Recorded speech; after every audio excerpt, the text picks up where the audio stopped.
Konnichiwa! So for today, isa-celebrate naman natin ang araw ng mga lalaki dito sa Japan. So ayan na yung outfit for today at ayan ang ating baby girl, naka-dress to impress na rin siya. And ayan na rin si Kuya Aki-kun na nagpa-practice ng kanyang melodion sa school. So ayan, paparinig niya daw sa atin. I-video ko daw siya. O, sige na. Wow! Yan daw yung pinag-aaralan nila ngayon sa Yochen.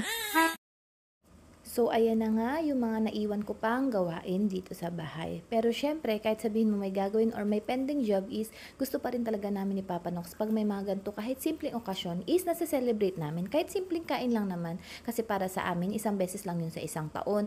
Kung mga simpleng araw nga is nagagawa natin ng paraan na kumain sa labas or mag-celebrate, paano pa kaya yung mga gantong pagkakataon? So, ayan, nasa likod kami ni Aki-kun and si Papa Nox naman and si Ayumi Chang ang nasa harap.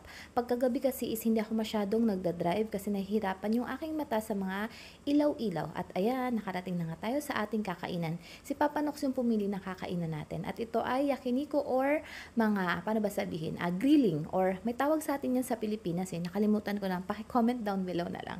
So ayan na yung date ni Papa Nox. At ito naman yung aking kadate. Si Kuya Aki-kun na may mga dala pang drawing books. So ayan, pumasok na rin muna kami sa loob.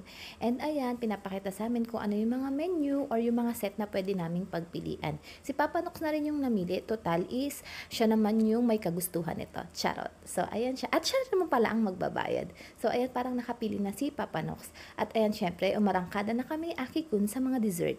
Kapag ako kumakain sa labas is, hindi ako katulad nung iba na kumakain ng dessert pagkatapos na ng main dish. Ako sinasabay-sabay ko yung mga kinakain ko kasi gusto kong matikman lahat ng mga iba't ibang flavors sa aking dila. So, ayan, pag grill na si ate mo girl.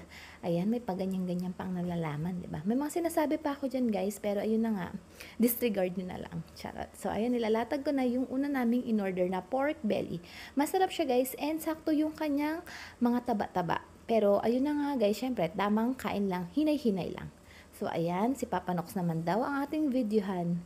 Mekos-mekos, ekot-ekot, ganyan. Lagay-lagay din si Kuya Muboy. So, ayan naman yung pagkain ni Aki-kun, udon, and potato fries. And meron pa nga siya diyang kinuhang kare. So, ayan siya. Meron na rin tayong available na drinks. And dito naman si Kuya Muboy. Charot.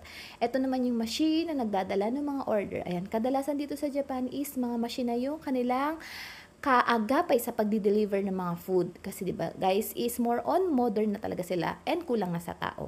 So ayan, sa tingin ko lang naman, charot. So ayan na si Ayumi Chang and si Papa Nox nagsusubuan, yan siya. At ako dito sa gilid is nagsiselos, charot. Ayan, malambing si Papa Nox sa kanyang baby girl dahil first baby girl nga naman daw niya.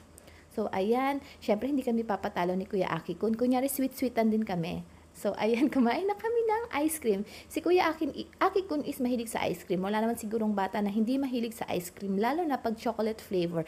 And guys, ang ice cream dito sa Japan, sobrang creamy siya. Hindi siya yung katulad na parang masyadong maraming additives katulad sa ibang bansa or sa Pilipinas. Yan, wag na nating palawigin pa. So, ayan, dito is napaka-creamy. Purong-purong ice cream siya. And tong ice cream na kinain namin, guys, is kasama na to sa set na in-order namin. Kumbaga, is tabi-hoday na rin siya or eat all you can. Hanggang lamigin ka, bahala kang ubusin. So, ayan na nga siya, guys. And ayan, si ating princess, naglalakad-lakad na siya. And nagpapababa kami ng kinain. At syempre, hindi lang pwedeng kain-kain, bayad-bayad na rin. So, salamat guys sa panonood!